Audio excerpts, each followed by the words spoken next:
Le message de Donald Trump à Vladimir Poutine, il est clair, mettons fin à cette guerre qui n'aurait jamais commencé si j'avais été président. Nous pouvons la mener de manière simple ou difficile et la manière simple est toujours la meilleure. Il est temps de conclure un accord, plus aucune vie ne doit être perdue. Bon, les choses elles sont simples de toute façon, il va falloir aller à la table des négociations. Donald Trump veut mettre fin à la guerre entre la Russie et l'Ukraine, il l'avait dit la dernière fois.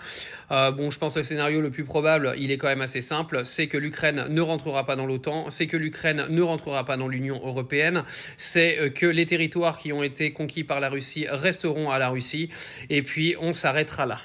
Je pense également que les Américains vont devoir clairement dégager leur armée de la frontière, ce qui évitera la prochaine fois de nouveaux problèmes, parce que quand on vient m'expliquer que cette guerre a été provoquée par la Russie, c'est un mensonge et une aberration de prendre les gens pour des cons à ce point-là. On sait très bien que cette guerre a démarré à cause des États-Unis et du gouvernement de Joe Biden, qui ont fait tout ce qu'il y avait en leur pouvoir pour faire rentrer l'Ukraine dans l'OTAN. Ils n'ont pas voulu lâcher la frontière, ils ont rompu les accords de Minsk. Donc aujourd'hui, faire passer Vladimir Poutine pour le méchant de l'histoire, ça me fait quand même bien rigoler quand on connaît le rôle des Américains depuis le début. Donc espérons que Donald Trump mette fin à cette mascarade qui dure depuis maintenant bien trop longtemps.